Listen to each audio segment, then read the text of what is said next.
Hotline Miami is a series consists of two games. The first game, Hotline Miami, was released in October 24, 2012, while its sequel, Hotline Miami 2, was released in March 10, 2015. Both games follow the same concept, in which both are pixelated top-down shooters where you violently kill people in each of its levels. The gameplay is fast, with combos to achieve, and the fact that you're encouraged to die a lot. With Respawn, essentially is just one button push away. This experience is pushed even further with a vast array of music to accompany your murder spree, mostly synthwave music, which I still unironically listen to this day while practicing unsafe riding.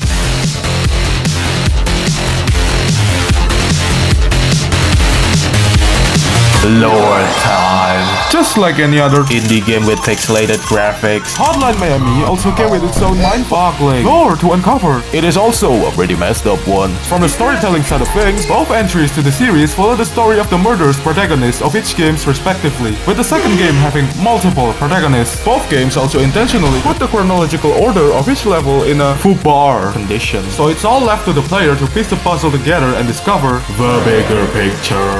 If you haven't figured it out already, Hotline Miami takes place in Miami, but with a twist. You see, just like any other fiction, it takes place in an alternate timeline of our history. It is set in an 80s USA that saw a massive surge of Soviet-Russian migrants, for a reason I'm not spoiling. As previously mentioned, both games follow the story of multiple protagonists, and all of their stories are tied to each other, even when at first it doesn't seem so. Who are these protagonists? I'm not telling. The thing is, they do a lot of cool stuff. One made a movie, one robs a bank, one is killing the mafia, other is killing the non-mafia, one went to war, one escaped from prison, one just wanted to survive. Many try to make a name for themselves. And of course, all of that involves killing, blood, shooting, guns, money, drugs, women, adrenaline-pumping soundtracks, crime, love, and betrayal. All that was just a build-up for a climax that makes you feel like a god!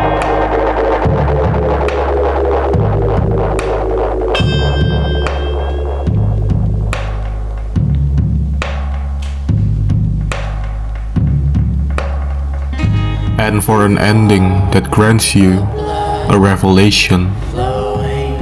An ending that took everything your brain have accumulated from the two games and just throw it out of the window. Hotline Miami is a game with ludo narrative storytelling. Despite having violence as a big part of its gameplay, the message it's trying to convey is nothing short of the opposite. As the story progressed, the bloodshed got worse, as if the game speaks to the player that violence only leads to more violence. Even at some point, the game broke the fourth wall and literally told the player to stop playing, hinting at the impending doom. This is what I particularly like about these type of games.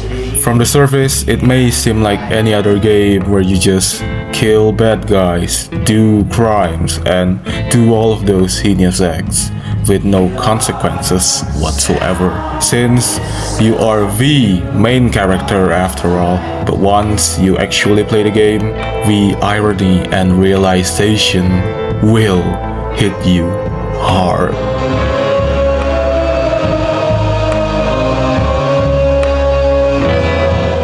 With that said, I really do recommend this game for you, fellow story-rich single-player games enjoyer. But may I warn you, this game will kick your ass.